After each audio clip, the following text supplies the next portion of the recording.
गुरुर्देवो महेश्वरा गुरुर्साक्षात् परब्रह्मा तस्मै श्री गुरुवे नमः। तस्मै श्री गुरुवे नमः। तस्मै श्री गुरुवे नमः।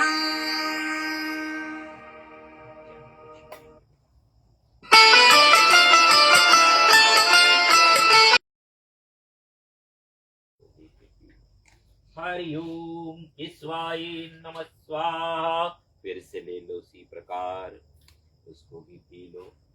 हरिओम माधवाय नमः स्वाहा। फिर से एक बारी। हरिओम श्री नारायणाय नमः स्वाहा। हाथों को धो डालो। प्रक्षालन विनियोगा पहती को धारण कर लो। पहले हरिओम पवित्रमय पवित्र धारणम। अभ्यर्थन में जल ले लीजिएगा। अंगों को पवित्र करेंगे। मुख में ओम, वंग में आसेस्तु, नाक में नशोर में, प्राणस्तु आंख में, अक्षनूर में चतुरस्तु कान में, कर्णर में श्रोतमस्तु, बाहुर में बलमस्तु पैरों में, ओजूर में उजवस्तु हृदय में शांतिरस्तु पर छोड़।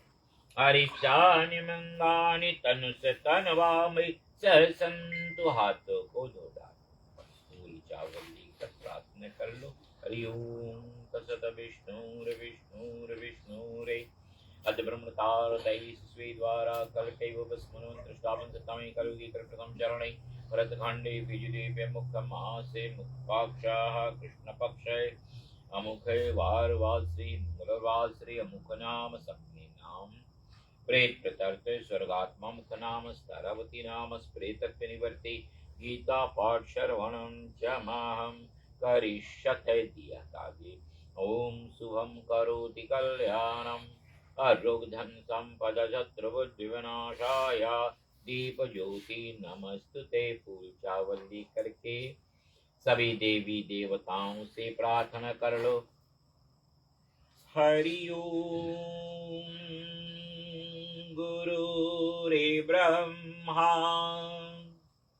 गुरुर्विष्णु गुरुर्देवो महेश्वरा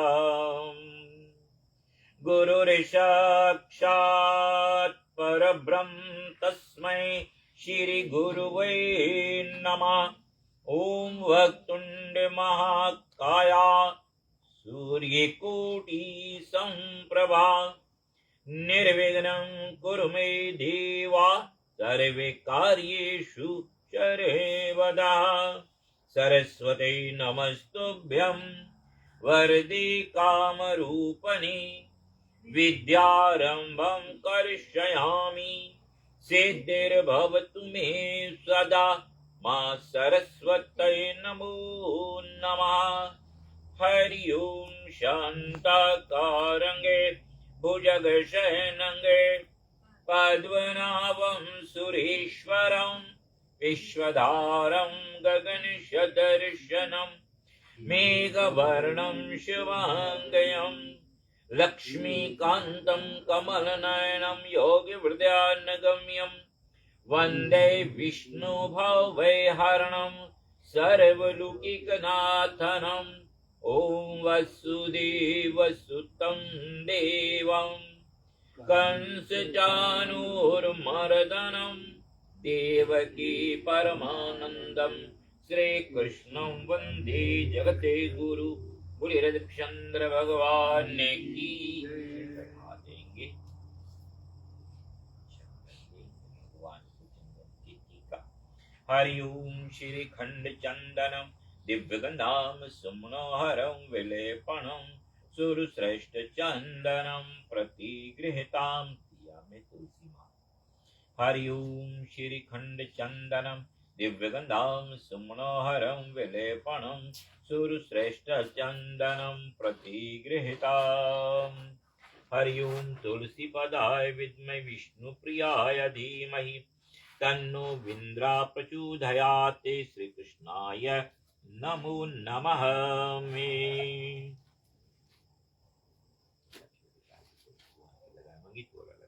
ठीक है, इसको दे अपने माथे पे लगा के सभी को दे दो।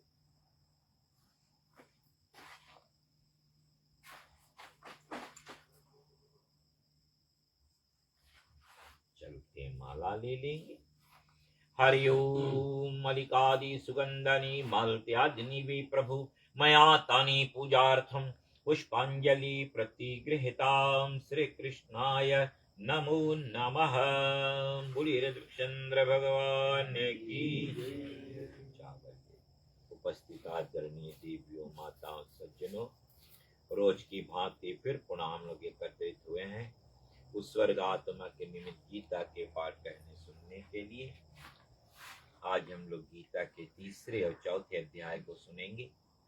भगवान से मिलकर के सबको यही प्रार्थना करेंगे, भगवान इसका पुण्य जो हमें मिलेगा उस पुण्य को हम लोग उस महान आत्मा के प्रति दान करेंगे।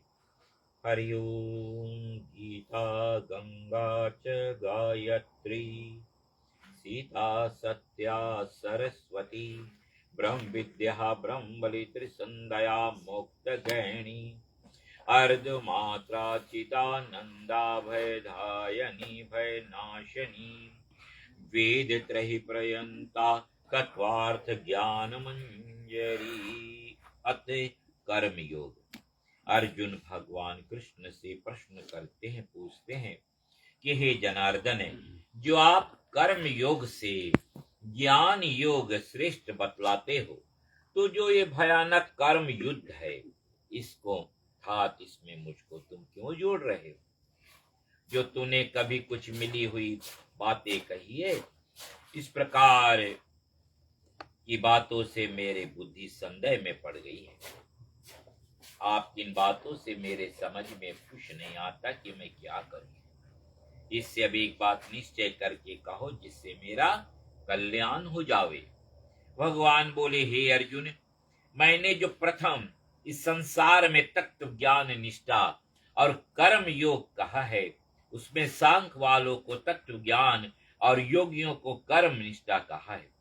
कर्म किए बिना मनुष्य निष्कर्म जो तत्व ज्ञान है उसको नहीं प्राप्त कर पाता, क्योंकि केवल संन्यास ले लेने से कर्म करते करते चित्त की शुद्धि होती है। किसी अवस्था में भगवान कहते हैं कि कोई अवस्था में बतलाते हैं कि प्राणी शरीर मन वचन और कर्म किए बिना क्षण भर भी नहीं रह सकते। प्रकृति ऐसी है भक्तजन, हम लोगों को अपना अपना कर्म करना पड़ता है। तो भगवान कहते हैं कि कोई अवस्था में प्राणी शरीर मन वचन और कर्म किए बिना क्षण भर भी नहीं रह सकता, क्योंकि प्रकृति से सब ये गुण हो रहा है। उसके वशीभूत होकर सब प्राणियों को कर्म करना पड़ता है। जैसे हाथ पांव आदि कर्म करने वाली इंद्रियों के वशीभूत करके भगवान के स्मरण के बहाने से मन और इंद्रियों को ध्यान करता रहता है। हे अर्जुन, जो तू कोई नेत्र आदि इंद्रियों को मन से रोककर अर्थात अपने सब कर्मों को अपने को भगवान के अधीन जाने कर्म इंद्रियां से कर्म योग का आरंभ करता है, उसका फल की इच्छा नहीं करता, वही श्रेष्ठ है। भगवान कहते हैं कि तुम अपने कर्म को करते चलो, फल की इच्छा कदापि कभी मत करो भक्तजन, क्योंकि परमात्मा कहते हैं फल तो मैं तुमको देता ही हूं, तुम अपने कर्म को करो। इससे हे अर्जुन, तू निश्चय करके कर्म करो। कर्म ना करने से कर्म करना श्रेष्ठ है, और कर्म करना छोड़ देने से अर्जुन तेरे शरीर का निर्वाह होना भी कठिन हो जाएगा। विष्णु भगवान की आराधना जो कर्म है उसे छोड़कर जितने वस्तु है सो सब बंधन रूप है।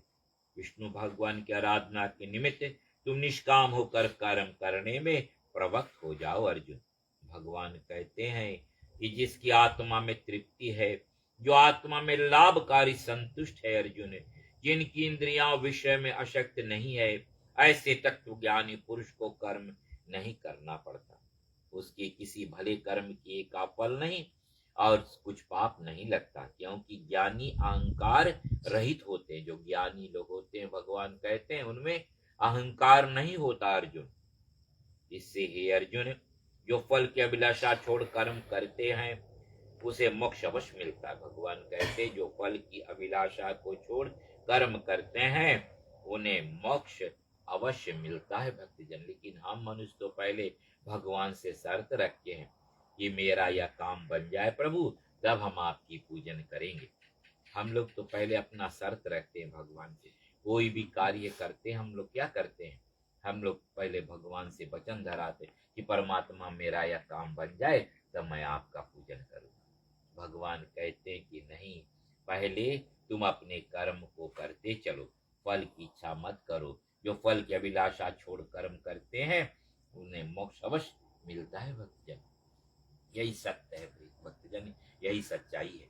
हम लोग क्या करते हैं, हमारे बाल बच्चे जब पाठशाला में जाते हैं, जब उनकी परीक्षा का समय होता है तो हम लोग क्या करते हैं, हम भगवान से बोलते हैं कि भगवान मेरा बच्चा पास हो जाए तो मैं आपको फल प्रसाद चढ़ाऊंगा। बच्चा फेल हो गया, फल प्रसाद भी फेल हो गया। हम लोग नहीं चढ़ाते भक्तजन, हम लोग ये बात भूल जाते हैं। तो भगवान कहते हैं कि फल की अभिलाषा छोड़ के सिर्फ तुम अपना कर्म करो, फल तो मैं देता ही हूँ। जो फल की अभिलाषा को छोड़ कर्म करते हैं उन्हें मोक्ष अवश्य मिलता है। संध्या वंदन आदि नित्य कर्म होते रहते हैं। पुत्र आदि जन्म होने से नैमित्तिक जो कर्म किए जाते हैं उसे नैमित्तिक कर्म कहा जाता है। जो राजा विदे जो ऐसे ज्ञानी हो गए हैं उसको भी कर्म करने की सिद्धि मिली है। इससे तो अपने को बड़ा ज्ञानी समझता है। तो लोग संग्रह के लिए कर्म करना उचित है। बड़े आदमी जो कर्म करते हैं अर्जुन, उन्हीं कर्मों को साधारण मनुष्य भी किया करते हैं। देखो कर्म का कोई भेद अलग अलग नहीं है भक्तजन, याद रखो ये बात। भगवान कहते हैं जो कर्म छोटे लोग करते हैं ना, वही कर्म तो बड़े लोग भी तो किया करते हैं। उदाहरण के लिए सुबह जागते हम लोग, नहाते धोते पूजा पाठ करते अपने धंधे में लग जाते हैं। बड़ा आदमी जो होते हैं, बड़े आदमी भी तो वही करते हैं ना, वे भी तो नहाते धोते पूजा पाठ करते हैं और फलहार इत्यादि भोजन पानी करके तो अपने कर्म में लग जाते हैं। तो भगवान कहते हैं जो कर्म बड़े लोग किया करते हैं अर्जुन, उन्हीं कर्मों को साधारण मनुष्य भी किया करते हैं। ये अर्जुन है, ये पार तू मुझको देखो, मुझे तीनों लोकों में कुछ करना नहीं है और ना किसी वस्तु की प्राप्ति की अभिलाषा है, तो भी मैं कर्म करता हूँ।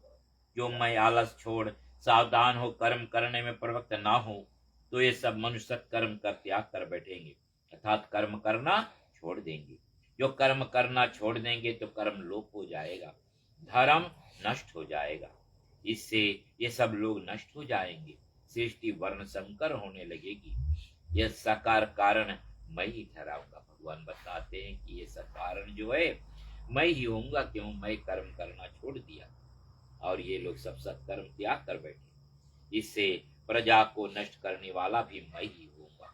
हे पार्थ, जैसे अज्ञानी लोग कर्म करने में अशक्त होकर कर्म करते हैं, वैसे लोग संग्रह के निमित्त बुद्धिमान लोग कर्म करने में अशक्त होकर कर्म करते हैं। भगवान कहते हैं जो ज्ञानी है वे कर्म करने में अशक्त होते हैं, उनको कर्म ना करने का उपदेश देकर उसकी बुद्धि में भेद उत्पन्न ना करो। भगवान कहते हैं ना कि जो कर्म हम करते हैं, अच्छे कर्म करते हैं, दूसरे को भी हम अच्छे कर्म करने का प्रेरणा दें, उससे भी सत्कर्म अच्छे कर्म करावे भक्तजन। लेकिन बहुत से ऐसे लोग होते हैं जो क्या करते हैं, दूसरे की बुद्धि में भेद डाल देते हैं और इसी कारण से वे अपने आप तो नष्ट होते हैं, दूसरे को भी सर्वनाश करा देते हैं। तो कहते हैं कि अपने भी सत्कर्म करो और दूसरे को भी सत्कर्म करने का उपदेश दो भक्तजन, अच्छे कर्म करने का रास्ता बतलाओ भक्तजन। सरल भाषा में अगर हम ये कहें तो कहते हैं कि ऐसे बहुत से लोग होते हैं जो अपने लिए नहीं जीते, दूसरे के लिए जीते। दूसरे की बुराई करना, दूसरे की निंदा करना, यही उसका कर्तव्य हो गया। बताते ऐसे एक व्यक्ति था, सांझ का समय था, यमराज के दूत आए और कहा चलो तुम्हारा समय पूरा हो गया। उसे बांधकर धर्मराज के पास जब ले गए, धर्मराज कहते हैं कि ये तो पापी है, इसे नरक में भेज दो। और वो व्यक्ति क्या करता है भक्तजन, जब वहां द्वार पर जाता है और उसे ये आज्ञा मिलता है कि इसे तो नरक मिल रहा है, वो बेचारा रोने लगा, गिड़गिड़ाने लगा, बोलता है महाराज मेरी 3 बेटियां हैं, मैं उनका विवाह तक नहीं किया। वो विनती करता है कि कोई समय मोहलत दे दो हमें कि मैं अपनी बेटियों का विवाह तो कर सकूं। तो यमराज को दया आ गई। वो कहते हैं ठीक है प्राणी, जाओ मैं तुम्हें 1 महीने का मोहलत दे रहा हूं, 1 महीने का समय मैं तुम्हें दे रहा हूं। वो जब वहां से चलने लगा तो धर्मराज से पूछता है कि महाराज कोई ऐसा उपाय बता दो, जब मैं लौट कर आऊं तो मुझे अच्छा स्थान मिल जाए। तो धर्मराज कहते हैं कि ठीक है प्राणी, 3 हफ्ते में अपनी तीनों बेटियों का विवाह कर देना, और चौथा हफ्ता जो 7 दिन तुम्हारे पास बचा है, नहा धो लेना और रास्ते के किनारे जाकर बैठ जाना, चरवाहे पर बैठ जाना जहां पर ढेर लोग आते जाते हो। ऐसे आज्ञा पा करके यमदूत ला करके उस प्राणी को मृत्यु लोक में छोड़ दिए। अब उस प्राणी के पास 1 महीने का समय है भक्तजन, याद रखो ये बात। अब वो 3 हफ्ते में क्या करता है, बारी बारी अपनी तीनों बेटियों का विवाह कर देता है। अब बचा 7 दिन उसके पास, चौथा हफ्ता 7 दिन बचा। जैसे धर्मराज ने कहा था नहा धो लेना, रास्ते के किनारे जाकर बैठ जाना, वो नहा धो लेता और चला जाता, सुबह रास्ते के किनारे जाकर बैठ जाता, सुबह से शाम तक बैठा रहता और शाम को उठकर अपने घर को चला आता।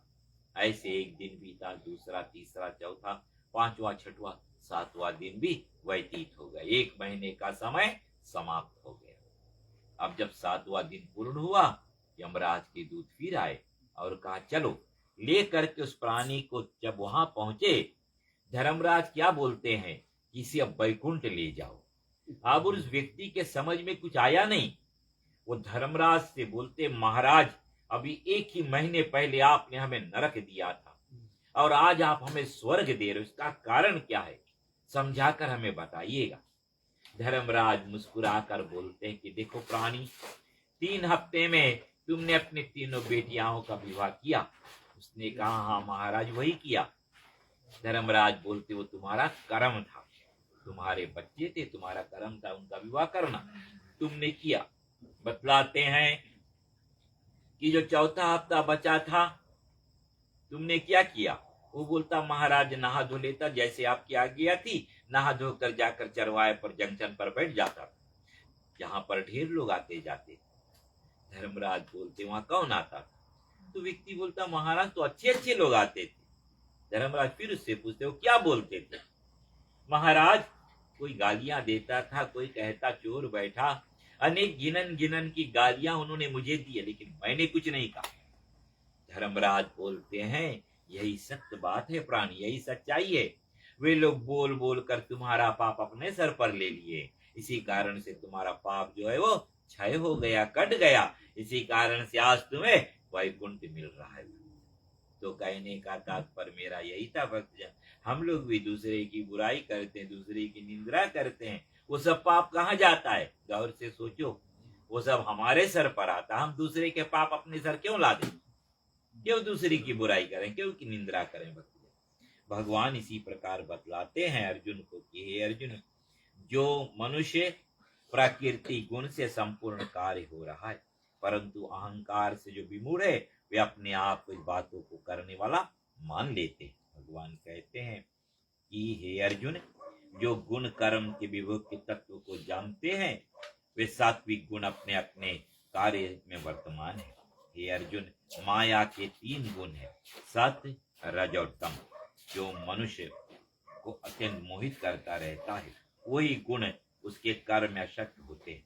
भगवान कहते हैं देखो कि ये 3 गुण, जैसे पहले मैंने अध्याय में आप लोगों को बताया था कि 3 गुण है। निर्विकार आत्मा को जो बांधती है वो क्या है, सतोगुण, रजोगुण और तमोगुण। यह सतोगुण जो लेकर इस संसार से जाता है वो भगवान के धाम को चला जाता है। बताते जो रजोगुण लेकर जाता, जो अच्छा बुरा मिला करके करता है, वो लौटकर फिर मनुष्य जन्म पाता है। और जो तमोगुण लेकर बुरे कर्म करके संसार से जाता है तो कहाँ जाता है? 84 लाख योनियां है, उसी में जन्म पाते रहते हैं भक्तजन। भगवान कहते हैं कि हे अर्जुन, जो अल्पक्ष पुरुषों को ज्ञानी कर्म मार्ग से ना हटावे, शूरवीर अपनी वीरता के स्वभाव से आत्मा और मन लगा संपूर्ण कर्मों को छोड़ मुझको समर्पण कर फल की आशा और ममता को छोड़ देता है। हे अर्जुन, इसको छोड़ करके युद्ध करो। जो मनुष्य श्रद्धालु हो, मेरे वचनों की निंदा ना करके जो मेरे मत को नित्य स्वीकार कर लेता, भगवान कहते जो मेरे वचनों को नित्य स्वीकार कर लेता है, मेरे वचनों के जो पालन करता है, वो भी इस कर्म बंधन से छूट जाता है। जो प्राणी इस मेरे मार्गों को मानते नहीं, निंदा करते हैं, वो सबसे अज्ञानी, अंधमत, मूढ़ और मूर्ख है, उसे विचारहीन और नष्ट समझो। भगवान कहते हैं जो प्राणी मेरे मार्गों को मानते नहीं, अपने आप को, बहुत से ऐसे लोग होते हैं भक्तजन जो अपने आप को करने वाला मानते हैं। वे सोचते हैं कि संसार में हम सब कुछ कर रहे हैं, लेकिन ये बात ये नहीं है भक्तजन। कराने वाला, करने वाला वो परमात्मा है भक्तजन। हम लोग तो एक, जैसे कहते हैं ना, एक मदारी होता है। मदारी क्या करता है? अपने इशारों पे बंदरों को नचाया करता है। इसी प्रकार हम मानो उस परमात्मा के इशारे पर अपने कर्म को कर रहे हैं भक्तजन। भगवान बताते जो प्राणी इस मेरे मार्गों को मानते नहीं, मेरी निंदा करते हैं, वे सबसे अज्ञानी, अंधमत, मूढ़क और मूर्ख, अर्थात मूढ़ और मूर्ख है, उसे विचारहीन और न समझो। जो ज्ञानी मनुष्य अपनी प्रकृति के अनुसार चेष्टा करता है, उसका क्या कहना? प्रकृति बलवान है अर्जुन। भगवान कहते हैं प्रत्येक कोई नहीं अपने अपने विषय से रेख द्वेष है, अर्थात अनुकूल वस्तुओं को में रेख द्वेष, प्रकृति वस्तुओं का द्वेष है अर्जुन। भगवान कहते हैं कि अच्छी तरह किया हुआ अपने धर्म और अपना धर्म गुण से रहित होना श्रेष्ठ है। भगवान कहते हैं कि अच्छी तरह किया हुआ भी पराया धर्म, अपने धर्म गुण से रहित होना श्रेष्ठ है। तुम अपने धर्म के विषय में चाहे थोड़ा ही जानो भक्तजन, वही श्रेष्ठ है। दूसरे के धर्म के तुम प्रचारक क्यों ना बन जाओ, कदापि कभी तुम्हें मुक्ति नहीं मिलेगी, ये बात याद रखना। अपने धर्म के विषय में चाहे थोड़ा ही जानो। देखो पहले के समय में कितना हजार हजार वर्ष तप करते थे, तब भगवान की प्राप्ति होती थी भक्तजन। सत्युग, त्रेता, द्वापर, इन युगों में कई हजार हजार वर्ष तप करने के पश्चात तब भगवान की प्राप्ति होती। कलयुग में तो कितना सरल है, सिर्फ भगवान का नाम जपना, हरे कृष्णा कृष्ण कृष्ण हरे हरे, हरे राम राम राम हरे हरे। इस मंत्र को जपने से भक्तजन तुम भगवान के धाम को अवश्य प्राप्त कर सकोगे। अपने कार्य को भी करते रहो, मन में भगवान का नाम जपते रहो भक्तजन। कलयुग में देखो भक्ति कितना सरल है। तो भगवान कहते हैं कि अपने धर्म पर मरना श्रेष्ठ है, दूसरे के धर्म भयानक है। अर्थात तेरा जो युद्ध रूपी क्षत्रिय धर्म है अर्जुन, इस पे मरने से तुम्हें स्वर्ग मिलेगा और त्यागने से नरक होगा। अर्जुन कहते हैं कि भगवान पाप करने की इच्छा किसी को नहीं होती, फिर जैसे भी कोई बलपूर्वक करता है ऐसे वह मनुष्य को पाप कर्म में प्रवृत्त कराने वाला कोई न कोई अवश्य है। सो हे कृष्ण वह कौन है? अर्जुन पूछते हैं कि पाप करने की इच्छा किसी को नहीं होती, लेकिन कोई मनुष्य करता है। प्रत्येक अर्थात मनुष्य पाप कर्म में करने वाला, प्रवृत्त कराने वाला कौन है, अर्थात कौन कराता है उससे? भगवान बोले हे अर्जुन, ये कामना है, अर्थात ये कामना किसी प्रकार फलवती ना होने पर क्रोध में प्रणीत हो जाती है, जिसे हम गुस्सा कहते हैं। मनुष्य के हानि का कारण क्या है? क्रोध। तो भगवान कहते हैं कि वो क्रोध में प्रणीत हो जाती है। ये क्रोध की उत्पत्ति रजोगुण से होती है। ये काम बड़ा खाने वाला है, अर्थात अनेक प्रकार के भोगता हुआ भी नहीं अघाता अर्जुन। हे अर्जुन, यह क्रोध बड़ा पापी है, इसे मनुष्य का परम शत्रु समझना चाहिए। जैसे अग्नि धुआं करके छा जाती है अलसी मेद से ढकी रहती है, जरायु के गर्भ में बालक ढका रहता है, वैसे यह यज्ञ ज्ञान भी कामना ने ढक लिया है। ये काम जो है नित्य मनुष्य का परम वैरी है। ये भोगता हुआ भी नहीं अगाता। जैसे अग्नि लकड़ी मिलने पर बढ़ती है, वैसे ज्यों ज्यों ये भोगने की वस्तु उसे मिलती है वैसे ये बढ़ती है। ये भोग पदार्थ होने पर अर्थात न मिलने पर अग्नि की तरह जलती है। हे अर्जुन, भगवान कहते हैं कि संपूर्ण इंद्रियां और मन बुद्धि को ये काम उत्पत्ति स्थान निवास की जगह है। इसमें बसकर मनुष्यों को मोहित करता रहता है। इसी कारण हे भरत कुलभूषण, ऊपर कहे हुए कारणों से तू पहले अपने इंद्रियां, मन और बुद्धि को वश में करो। भगवान कहते हैं कि पहले तुम अपनी इंद्रियां, अपने मन और बुद्धि को वश में करो अर्जुन। ये बड़ा पाप रूप है। आत्मज्ञान और शस्त्र ज्ञान दोनों नाश करने वाले हैं। जो शुक्ल पदार्थ है उसमें इंद्रियां परे और श्रेष्ठ है। बुद्धि मन से परे श्रेष्ठ है और बुद्धि से परे आत्मा जो है वो सर्वश्रेष्ठ है अर्जुन। इस आत्मा को दुष्ट काम मोहित करता रहता। इसी तरह बुद्धि से परे आत्मा को जान कर और मन को अपने वश में करो अर्जुन। भगवान कहते इसी तरह बुद्धि से परे आत्मा है, इसको जानकर और मन को अपने वश में करो अर्जुन। और ये काम क्रोध रूपी जो शत्रु है तुम्हारे सन्मुख, इनको मार करके तुम जय को प्राप्त करो अर्जुन। इति श्रीमद् भागवत गीता संपूर्ण ब्रह्म विद्या योग शास्त्र कृष्ण अर्जुन संवाद कर्म योग नाम तृतीयोध्याय समाप्तम। बोलिए रामचंद्र भगवान की जय। तीसरे अध्याय का महात्म को भी हम लोग सुनते हैं। नारायण जी कहते हैं कि हे लक्ष्मी, तीसरे अध्याय का महात्म सुनो। एक ब्राह्मण नित खोटे कर्म चोरी आदि किया करता था। कुछ दिन बाद उसकी मृत्यु हुई। खोटे कर्म, बुरे कर्म करने के कारण उसे प्रेत योनि को प्राप्त हुए। वे उसकी स्त्री गर्भवती थी। उसके कोख से पुत्र उत्पन्न हुआ। जब बालक बड़ा हुआ तो अपने माता से पिता के मरने का हाल पूछा। ब्राह्मणी ने सब कह सुनाया कि मेरे पिता की नीच योनि हुई होगी, उसके उद्धार के लिए गया जी जाऊं, पिंडदान करूं तो निश्चय पिता को सदगति प्राप्त होगी। ऐसे विचार करके बालक गया जी को चल दिया। बालक नित्य श्रीमद् भागवत गीता के पाठ किया करता था।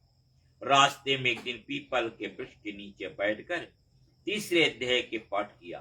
संयोग से उसके पिता भी प्रेत योनि को प्राप्त होकर के उसी पीपल पर वो निवास कर रहा था। अपने पुत्रों द्वारा किया गया तीसरे अध्याय के पाठ को सुनकर वो देव गति को प्राप्त हुआ। उसके साथ पीढ़ी तक जो पुरखे नरक में पड़े थे वो भी स्वर्ग को प्राप्त हुए। बालक अपने पुरखों को स्वर्ग जाता देखकर प्रसन्नता को प्राप्त हुआ। इसी तरह जैसे ज्ञान पूर्वक नौका को बनाकर मनुष्य सागर से पार उतर जाता है, उसी प्रकार कर्म द्वारा मृत्यु रूपी इस असार सागर रूपी समुद्र से तरकर मनुष्य ज्ञान द्वारा मोक्ष को प्राप्त कर लेता है। ये ज्ञान जो है नौका के समान है, ये मुक्ति की सीढ़ी है भक्तजन। भगवान कहते हैं इसी प्रकार कर्म द्वारा मृत्यु रूपी इस असार सागर समुद्र से तरकर मनुष्य ज्ञान द्वारा मोक्ष को प्राप्त कर लेता है। नारायण जी कहते हे लक्ष्मी, इस प्रकार ज्ञान और कर्म के रहस्य को जो जान लेता है वो परम गति को प्राप्त हो जाता है। नारायण जी कहते हे लक्ष्मी, जो इस अध्याय को ध्यान पूर्वक पढ़ेगा सुनेगा वह मोक्ष पद को अवश्य प्राप्त करेगा। इति श्री पदम पुराणी सतीश्वर समाधि उत्तर कांटे गीत महात्म नाम तृतीयोध्याय समाप्तम। बोलिए रामचंद्र भगवान की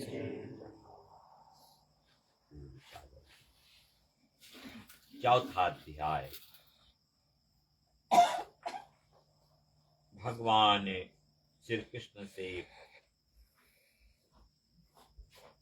भगवान कहते हैं अर्जुन से कि हे अर्जुन, यह कर्म योग भगवान बताते हैं कर्म के विषय में, कहते हैं कि यह कर्म योग मैंने पहले सूर्य को सुनाया था।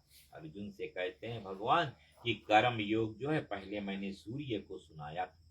सूर्य ने मनु से कहा, फिर मनु ने अपने पुत्र श्वाकु से कहा। यह ज्ञान योग फिर बहुत कर्म से चलाया, इसी ऋषि लोग जो है वो जानते हैं। यही योग फिर बहुत काल बीतने पर नष्ट हो गया। यही प्राचीन योग आज मैंने तेरे प्रति सुनाया है। तुम्हें सुनाने का कारण यह है अर्जुन कि तू मेरा परम भक्त सखा भी है, इसलिए उत्तम गुप्त भेद मैंने तुमसे कहा है। यह सुनकर अर्जुन को बड़ा आश्चर्य हुआ। अर्जुन कहते, हे कृष्णा, तुम्हारा जन्म तो पीछे हुआ है, सूर्य तो पुरातन है, फिर हम ये कैसे जान सकते कि आपने कर्मयोग सूर्य को कब सुनाया। अर्जुन अपने मति के अनुसार भगवान से बोलते हैं कि भगवान, सूर्य तो पुरातन है, सूर्य तो सदा से है, आपका जन्म तो पीछे हुआ है, फिर हम ये कैसे जान सकते कि आपने ये कर्मयोग सूर्य को कब सुनाया। अर्जुन के बात सुनकर कृष्ण जी कहते हैं कि हे अर्जुन, मेरे और तेरे बहुत से जन्म बीत गए हैं, सो उन सब जन्मों के वृतांत मैं जानता हूं, तुम नहीं जानते। यद्यपि मेरी आत्मा प्राणियों का ईश्वर मैं भी हूं, मैं अविनाशी हूं, तो भी अपनी सात्विक प्रकृति के अवलंबन कर माया से अवतार धारण करता हूं। भगवान कहते हैं कि अर्जुन, यद्यपि मैं अविनाशी हूं, मैं प्राणियों का ईश्वर भी हूं, तो भी अपने सात्विक प्रकृति के अवलंबन कर माया से मैं अवतार धारण करता हूं। कहते हैं भगवान, यदा यदा हि धर्मस्सः ग्लानिर्भवति भारतम् अभ्युत्थानमं धर्मस्तात्मानं सृजाम्यहम् परित्राणाय साधूनाय विनाशाय च दुष्कृतां धर्म संस्थापनार्थाय संभवामि युगे युगे। भगवान कहते हैं कि हे अर्जुन, जब जब धर्म की हानि होती है, अधर्म की वृद्धि होती है, तब तब मैं अवतार धारण करता हूँ। बताते हैं पापियों के नाश के लिए, धर्म की स्थापना के निमित्त, धर्म की स्थापना के निमित्त, धर्म बढ़ाने के लिए अर्जुन मैं युग युग में अवतार धारण करता हूँ। ये अर्जुन, जो मेरे जन्म को अलौकिक जान करके इसके तत्व को जो जान लेते हैं, वो इस देह को छोड़कर फिर जन्म नहीं लेते, मुझको वे प्राप्त हो जाते हैं, सावागमन से वे छूट जाते हैं। अर्जुन, भगवान कहते, मेरे अवतारों के अलौकिक तत्व को जानकर बहुत मनुष्यों के रोग भय क्रोध जाते रहते हैं, वे सदा हाथ मुझको प्राप्त हो जाते हैं। ये अर्जुन, जो सकाम पूछते हैं उसके काम कर्म अनुसार फल देता हूँ, जो निष्काम भजते हैं वे मेरे स्वरूप को प्राप्त हो जाते हैं। जो तू कहे कि सभी मनुष्य तेरा भजन क्यों नहीं करते, तो उसके विषय में सुनो। इस संसार में जो मनुष्य कर्म की सिद्धि को चाहते हैं, वे इंद्रियां देवताओं की उपासना करते हैं, क्योंकि मनुष्य लोकों में कर्म की सिद्धि जो है वो शीघ्र प्राप्त हो जाती है। भगवान कहते हैं कि जो मनुष्य कर्म की सिद्धि को चाहते हैं, वो इंद्रियां देवताओं की उपासना करते हैं तथा वो भगवान को भजते हैं। भक्तजन, जिसे भगवान कहते हैं कि वही ज्ञानी श्रेष्ठ है, जो मुझको भजता है, जो अपने आप को, जैसे पहले मैंने कहा है, जो अपने आप को करने वाला मानता है, अपने आप को सोचता है कि हम सब कुछ कर रहे हैं। भगवान कहते, मुझको कदापि वे लोग प्राप्त नहीं कर पाते। भक्तजन, क्योंकि आपने सुना है कर्म के विषय में भगवान कहते हैं कि मनुष्य का परम शत्रु क्या है? क्रोध, जिसे हम गुस्सा कहते हैं।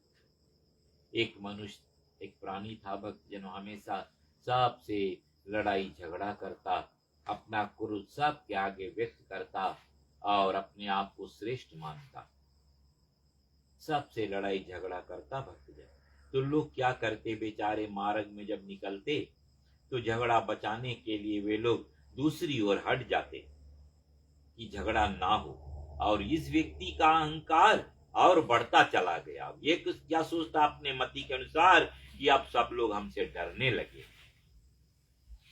बताते हैं लोग क्या करते बेचारे, मार्ग में इस ओर देखते तो दूसरी ओर हट जाते, झगड़ा बचाने के लिए कि झगड़ा ना हो। और ये व्यक्ति सोचता है कि अब तो हमारे बराबरी के कोई नहीं है। एक दिन मार्ग में चले जा रहे थे, एक संत जी को एक पेड़ के नीचे बैठा देखा। तो संत जी के आगे जाकर तो अहंकारी व्यक्ति क्या करता है, क्रोधी व्यक्ति अपने चरण को पटकता है और बोलता है, महाराज बताओ मेरे बराबरी के कोई है। अब महात्मा तो बेचारे ध्यान में मगन थे, उसके बात पर ध्यान नहीं दिया। अब ये व्यक्ति थोड़ा देर खड़ा रहा, ये तो क्रोधी था ही, ये क्रोध में आ जाता है और बोलता है, महाराज मैं तुमसे पूछ रहा हूं, मैं तुमसे बातें कर रहा हूं, जरा मुझे उत्तर दीजिएगा, मेरे बराबरी के कोई है। इतना सुनते ही भक्तजन जब उस महाराज का ध्यान भंग होता है ना, उसके सर से पांव तक देखता है और बोलता, हाँ महाराज, हाँ प्राणी। वो महाराज बोलता, हाँ प्राणी, तुम्हारे बराबरी के लोग हैं। इतना सुनते ही वो व्यक्ति और क्रोध में हो जाता है। अब बोलता है, कहाँ है, आज तक तो भेंट नहीं हुई, बताओ, मैं उनसे भेंट करना चाहता हूँ, उनसे लड़ना चाहता हूँ, मेरे बराबरी के तो कोई नहीं है। महात्मा ने क्या कहा भक्तजन, एक कोस चले जाओ, दहना मुड़ जाना, वहां तुम्हारे बराबरी के लोग मिलेंगे। अब ये व्यक्ति उतावला हो करके उसी ओर जाता है भक्तजन। एक कोस जाता है, दहना मुड़ता है तो क्या देखता है, आगे शमशान भूमि है। अब शमशान भूमि में जो प्रवेश करता है तो क्या दिखता है, बड़े बड़े वीरों का नाम बड़े बड़े अक्षरों में लिखा हुआ है। अब इस व्यक्ति को उसी रास्ते से लौटना है भक्तजन जहां पर संत जी बैठे हैं। अब वो जब उस रास्ते से आया, संत जी के सन्मुख आया तो सिर झुकाकर जाने लगा। संत बोलते, महाराज ठहरो, भैया बताओ जरा, हम उनसे क्या वार्तालाप हुई, जरा हमें भी तो सुनाओ ना। तो व्यक्ति बोलता, महाराज तुम्हारा बात मेरे समझ में आ गया। महाराज फिर पूछते, तुम क्या समझे। तो व्यक्ति सर झुकाकर बोलता है, महाराज आज इतने बड़े बड़े वीर मिट्टी के नीचे दबे पड़े हुए और इसी प्रकार एक दिन मैं भी दबा दिया जाऊंगा। तो कहने का तात्पर्य भक्तजन, हम मानो भी चाहे कितना अहंकार करें, कितना घमंड करें, अंत में वही स्थान हम सबको प्राप्त होगा भक्तजन। भगवान इसी प्रकार अर्जुन को बतलाते हैं कि हे अर्जुन, पहले जनक आदि समस्त जनों ने ऊपर कहे हुए सब बातों को जानकर कर्म किया गया था, अर्थात वे लोग भी सत्कर्म किए थे। अब तू भी वही कर्म को करो जो पुण्य पुरुषों ने पहले किया है। भगवान कहते हैं, एक वो कर्म है अर्जुन जो शस्त्र रीति से अवश्य करने योग्य है। भगवान कहते हैं कि ऐसा कर्म भी है जिसे पुण्य कर्म कहते हैं, सत्कर्म कहते हैं भक्तजन। अगर वो करने का अवसर मिले तो तुरंत कर डालो भक्तजन, और अगर आप अपने मति के अनुसार समझते हो कि वो पाप कर्म है तो उसे थोड़ी देर के लिए टाल दो। तो भगवान कहते हैं कि हे अर्जुन, एक वो कर्म है जो निषिद्ध है और एक अकर्म है जिसे तत्वज्ञानी पुरुष कर्म करते हैं। हे अर्जुन, भगवान कहते हैं कि हे अर्जुन, ज्ञानी बताते हैं जो ज्ञानी पुरुष होते हैं वे सत्कर्म को कभी नहीं त्यागते, अच्छे कर्म को वे नहीं त्यागते, क्योंकि कर्म की गति जो है बहुत कठिन है। इस कर्म को अकर्म और अकर्म को कर्म जो समझता है, अर्थात कर्म करना जिसके ज्ञान से बनते नहीं, अर्थात जो शस्त्र रीति से करना चाहिए, वे मोक्ष को प्राप्त होते हैं। ज्ञान रूपी अग्नि से जिसके सब कर्म जल गए अर्जुन, ऐसे जो होवे उसको ज्ञानी पुरुष पंडित कहते हैं। जो कर्म फल की इच्छा नहीं करते और कर्म करते हैं वही ज्ञानी श्रेष्ठ है। जो संपूर्ण आशाओं को छोड़ चित्त और आत्मा को वशीभूत कर सब संसारिक झगड़ों से जो मुख को मोड़ लेता है, केवल शरीर मात्र से कर्म करता है, वो भी कर्म बंधन से पीड़ित नहीं होता अर्जुन। जो पुरुष अपने आप मिली हुई वस्तु में जो संतोष कर लेता है, भगवान कहते हैं जो कुछ तुम्हें मिल जाए उसी में जो संतोष कर लेता है। कहते हैं ना, संत महात्मा कहते हैं कि संतोषम परम सुखम। तो भगवान कहते हैं कि हे अर्जुन, जो पुरुष अपने आप मिली हुई वस्तुओं में जो संतोष कर लेता है, दुख सुख हानि लाभ को जो समान जानता है, वह मोक्ष पद को प्राप्त कर लेता, अर्थात इस बंधन में फिर नहीं बंधता।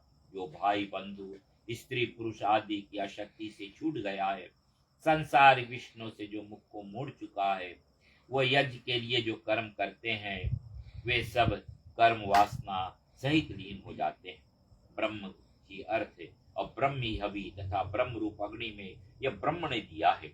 इस प्रकार जो जानते हैं, हवन अग्नि घृत आदि संपूर्ण सामग्री ब्रह्म रूप है अर्जुन। जिसकी ब्रह्म कर्म में वृत्ति है, अर्थात वह अवश्य ब्रह्म को प्राप्त होते हैं। कितने ही कर्म योगी श्रद्धा पूर्वक इंद्रियां और देवताओं की पूजा करते हैं।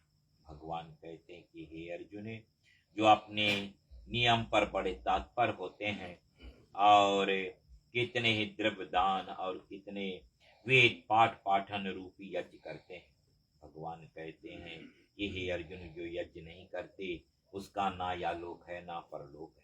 भगवान कहते हैं जो प्राणी यज्ञ को कर्म अर्थात सत्कर्म नहीं करते, हवन इत्यादि नहीं करते, उसका ना यालोक है ना परलोक है। इसी कारण से कहा जाता है कि हर मनुष्य को अपने हाथ से यज्ञ इत्यादि सत्कर्म को करना चाहिए।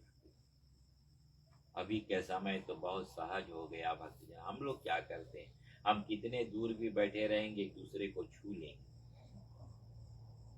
बताते हैं कि अगर ऐसा होता, एक पात्र में भोजन रख दो और हाथ लगा लो, सबका पेट भर जाएगा? सोचिएगा। यह साधारण बुद्धि के अनुसार अगर तुम सोचो, हम लोग क्या करते हैं, हमें परमात्मा ने हाथ दिया है, हम उठकर अपने हाथों से आहुति दें। बहुत से ऐसे लोग होते हैं, संपूर्ण यज्ञ का समय जब आएगा बोले हम हाथ लगाने पड़ेंगे।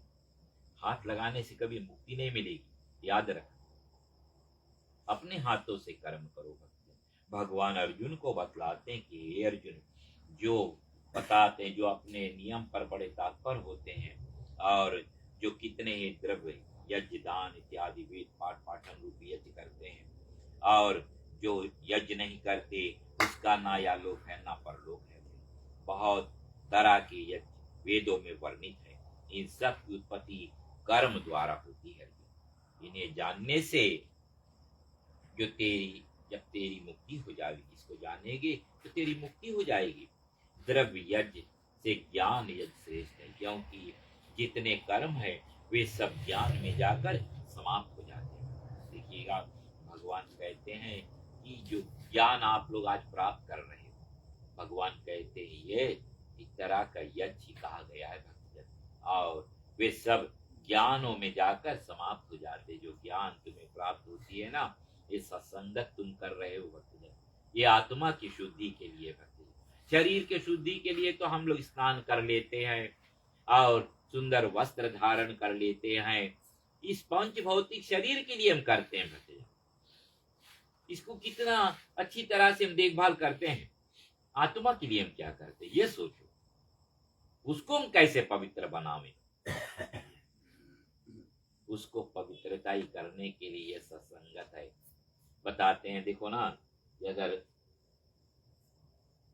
मीरा में शीशा कहते हैं, अगर धूल जम जाए उसके सन्मुख तुम खड़ा हो, या तुम्हारा चेहरा साफ दिखाई देगा? कदापि कभी नहीं।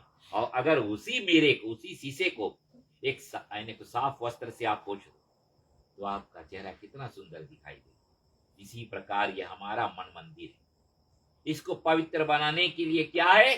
सत्संगत है। अब अगर हम दूसरे के पूरा करकट अपने अंदर डाल कर रखेंगे तो मन मंदिर कभी पवित्र नहीं होगा भक्तजन। दूसरे की बुराई करना, दूसरे की निंदा करना, ये सब इससे पाप है भक्तजन। और इसी कारण से तुम्हारे मन मंदिर में परमात्मा नहीं वास करते। अगर द्वार द्वार भटकने की कोई आवश्यकता नहीं है। याद रखो ये बात, अपने मन मंदिर को पवित्र बनाओ। अगर इसमें परमात्मा है, मुझ में राम तुझ में राम सब में राम समाया, फिर किसी चीज का भेद नहीं भक्तजन।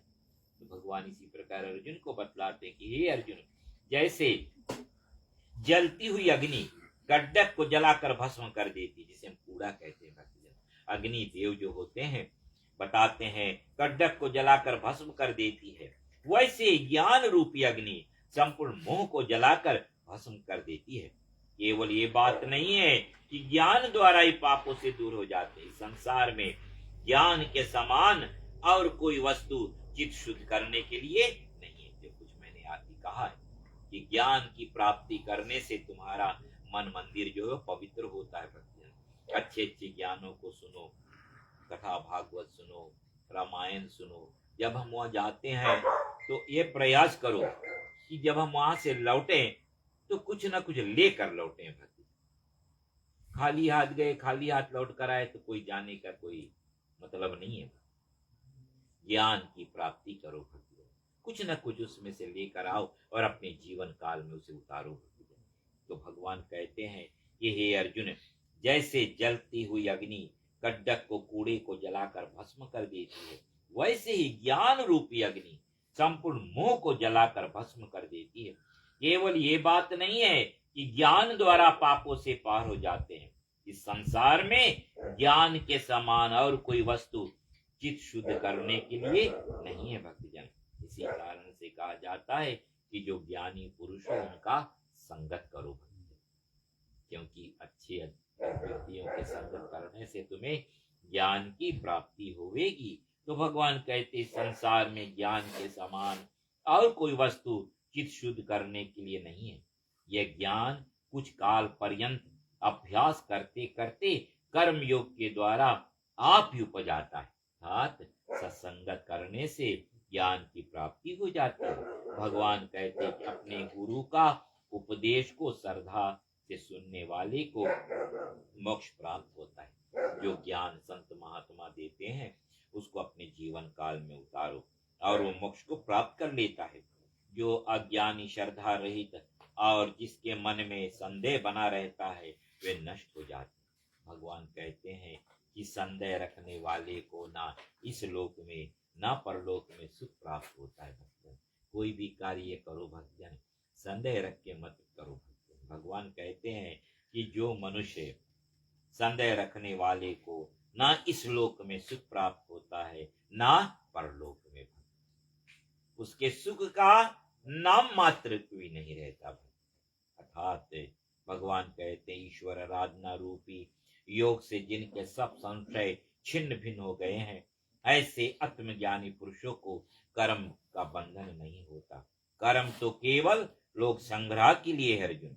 या ऊपर कहे हेतुओं से तेरे हृदय में जो अज्ञान का संदेह उत्पन्न हो गया है, इससे इस ज्ञान रूपी खड्डक से इसे काट डालो और युद्ध रूपी जो कर्म योग उपस्थित हुआ है उसको करने में संलग्न हो जाओ। अर्थात जो युद्ध करने का जो आज्ञा मिला है उसको करने में तुम तत्पर हो जाओ। इति श्रीमद् भागवत गीता संपूर्ण ब्रह्म विद्या योग शास्त्र कृष्ण अर्जुन संवाद कर्म ज्ञान संन्यास योग नामक चतुर्थ अध्याय समाप्तम। चंद्र भगवान की जय। चौथे अध्याय का महात्म को भी हम लोग सुनेंगे। श्री भगवान जी कहते हैं लक्ष्मी,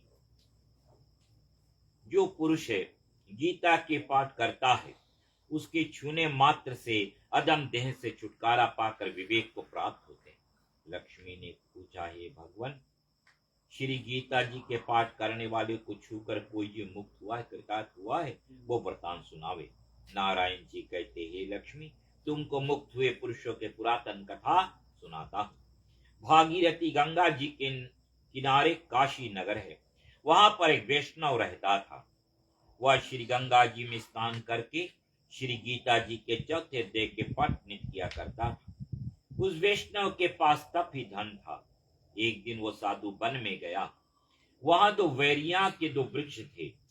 वह साधु उसकी छाया तले बैठ गया। बैठते ही उसे नींद आ गई। एक वैरी से एक पेड़ से उसका पांव लग गया और दूसरी वैरी के साथ उसका सिर लगा, तो दोनों वैरियां आपस में कांप कर पृथ्वी पर गिर पड़ी। अर्थात वो जो वैरिया के वृक्ष थे वो कांप कर पृथ्वी पर गिर पड़ी, उसके पत्ते सूख गए। परमेश्वर के कहने से वो दोनों वैरियाओं योनियों को त्याग करके ब्राह्मण के घर जाकर पुत्रियां हुई। नारायण जी कहते, हे लक्ष्मी, बड़े पुण्य संचित करने से मनुष्य देह मिलती है। दोनों लड़कियों ने उग्र तप करना प्रारंभ किया। जब दोनों बड़ी हुई तो अपने माता पिता ने कहा, हे पुत्रियां, हम तुम्हारा विवाह करना चाहती हैं। तब उन दोनों ने उत्तर दिया कि हम विवाह नहीं करती। उसके पिछले जन्म की बात उसे याद थी। वे पवित्र जाति में जन्मी थी। उन्होंने कहा कि हमारे में एक मन में कामना है, यदि ईश्वर उसे पूर्ण करे तो बहुत बहुत भली बात होगी। उनके मन में यही था कि वह उस साधु के दर्शन करूं जिनके स्पर्श मात्र से अदम देह से छुटकारा मिली थी। इतना विचार करके दोनों लड़कियों ने माता पिता से तीर्थ यात्रा करने की आज्ञा मांगी। माता पिता ने आज्ञा दे दी। दोनों कन्याओं ने माता पिता के चरण छू करके प्रस्थान किया। तीर्थ यात्रा करती करती दोनों काशी में आ पहुंची। वहां जाकर देखा तो एक तपस्वी बैठा है, जिनकी कृपा से वो वैरियाओं के देह से छूटी थी। तब दोनों कन्याओं ने चरण छूकर दंडवत किया। कहा, ये संत जी धन हो, आपने हमको कृतार्थ किया। तब तपस्वी ने कहा कि मैं तो आपको जानता नहीं। कन्याओं ने कहा कि हम पिछले जन्म में वैरियाओं की योनि में थी। एक दिन आप वन में आए। अधिक धूप होने के कारण एक वैरी के छाया तले आप बैठ गए। लंबा स्थान न होने के कारण से एक से चरण दूसरे से सिर लग गया। उसी समय वैरियाओं की देह से मुक्त हुई हैं। आप विप्र के घर जन्मी है, बड़ी सुखी है।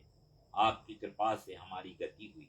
तो तपस्वी ने कहा, मुझे तो इस बात की खबर ना थी, तेरी क्या सेवा करूं। उन्होंने कहा कि आप हमें गीता के चौथे अध्याय के पाठ का फल दान करो, जिसको पाकर हम देवदेह पाकर सुखी हुए।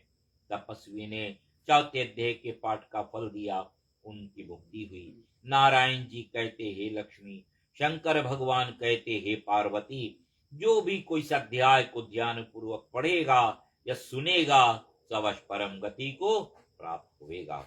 इति श्री पद्म पुराणे सतीश्वर संवादे उत्तरकांडे गीता महात्मा चौथा अध्याय समाप्तम।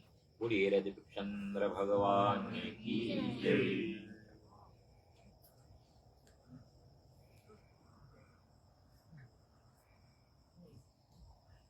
चलते एक संकीर्तन करेंगे, क्षमा याचना।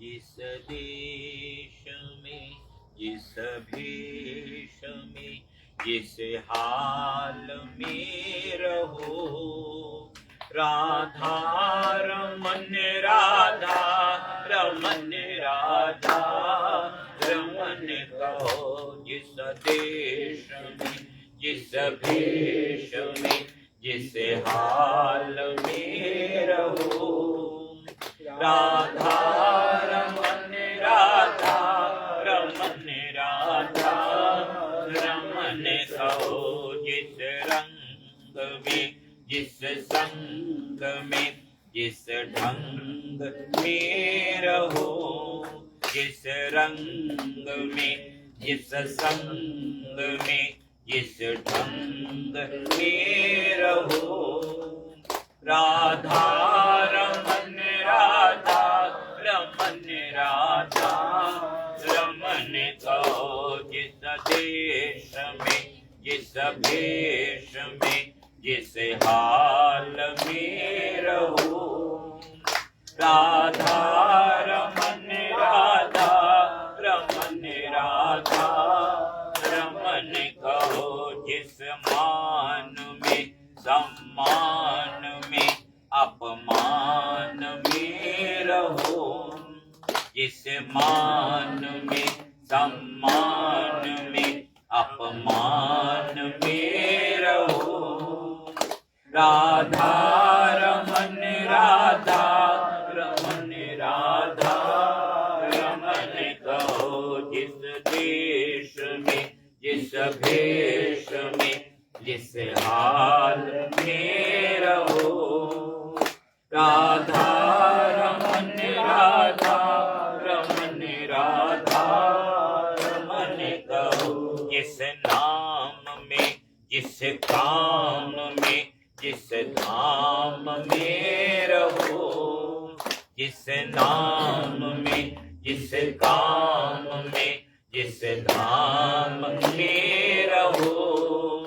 राधा रमन राधा रमन राधा रमन कहो, जिस देश में जिस देश में जिस हाल में रहो।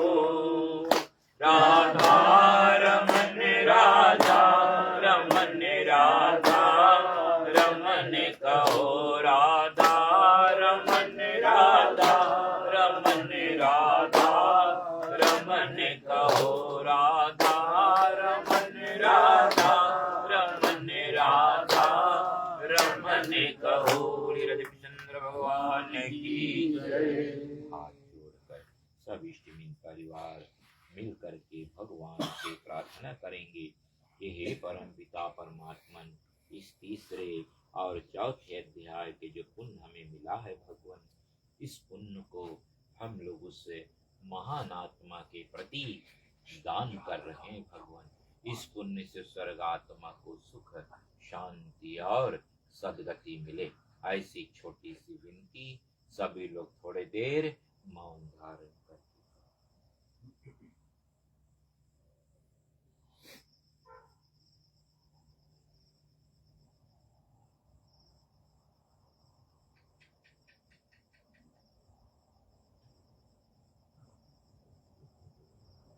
सभी लोग मेरे साथ बोलेंगे हरिओम हरिओम कृष्णा कृष्णा कृष्णम कृष्णम अर्पणम अर्पणम मस्तु।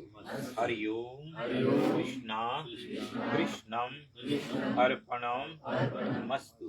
हरिओम हरिओम कृष्णा कृष्णम अर्पणम मस्तु।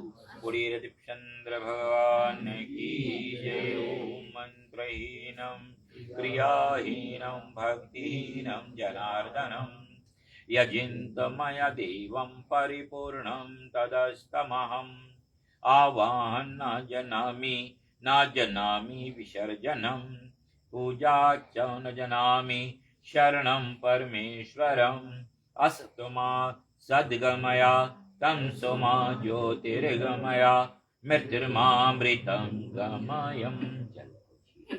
ओम दव शांति अंतरिक्षं शांति पृथ्वी शांतिरापा शांतिरोषधया शांति वनस्पतया शांति विश्वदेवा शांति ब्रह्म शांति सर्वगुण शांतिरेव शांति श्यामा शांतिरेधि।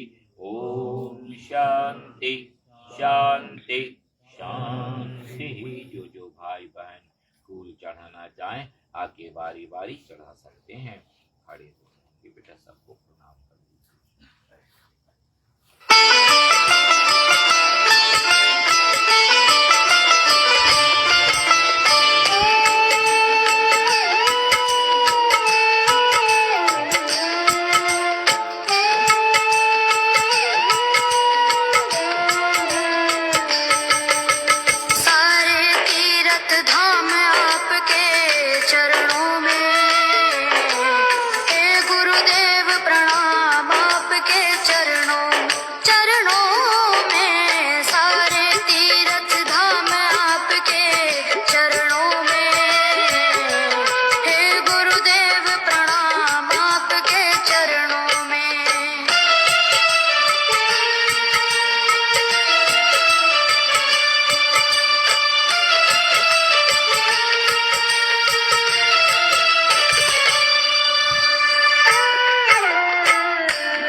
ही भाग्य विधाता है। दुखिया मन को रोगी तन को, दुखिया मन को रोगी तन को मिलता है आराम आपके चरणों में। हे गुरुदेव प्रणाम आपके चरणों में, चरणों में सारे तीर्थ धाम आपके चरणों में। हे गुरुदेव प्रणाम आपके चरणों में।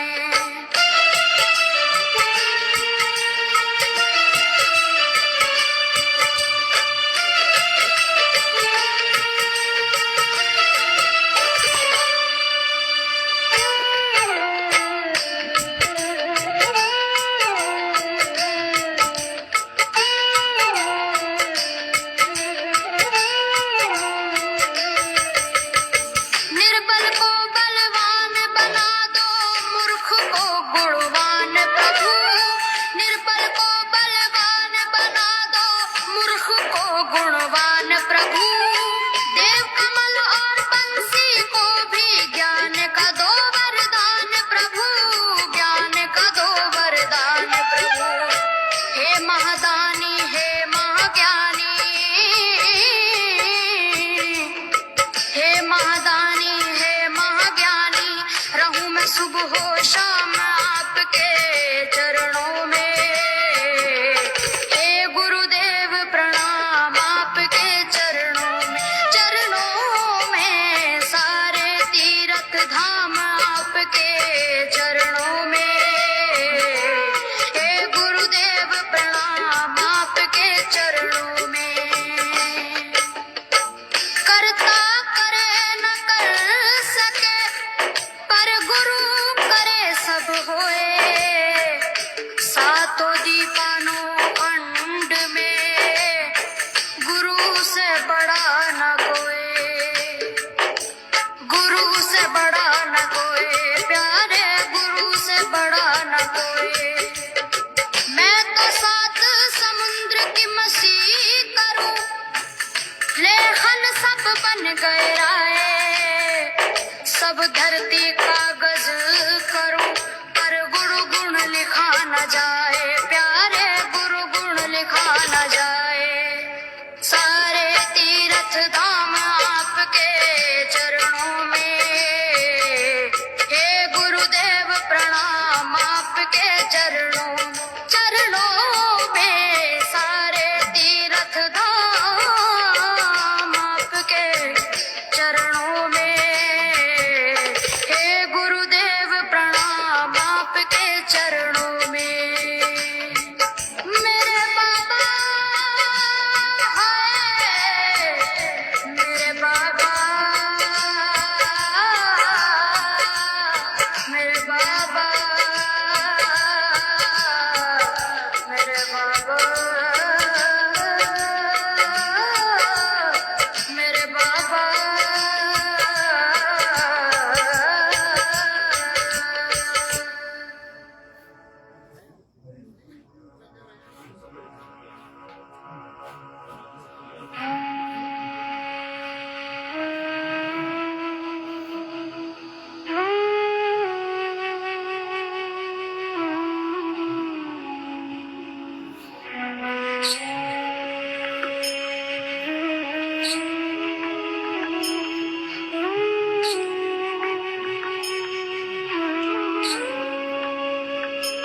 Hare Krishna, Hare Krishna, Krishna Krishna, Hare Hare, Hare Krishna, Hare Krishna, Krishna Krishna, Hare Hare, Hare Rama, Hare Rama, Rama Rama, Hare Hare, Hare Rama, Hare Rama, Rama Rama, Hare Hare, Hare Krishna. Krishna, Hare Krishna, Krishna Krishna, Hare Hare, Hare Krishna, Hare Krishna, Krishna Krishna, Hare Hare, Hare Rama, Hare Rama, Rama Rama,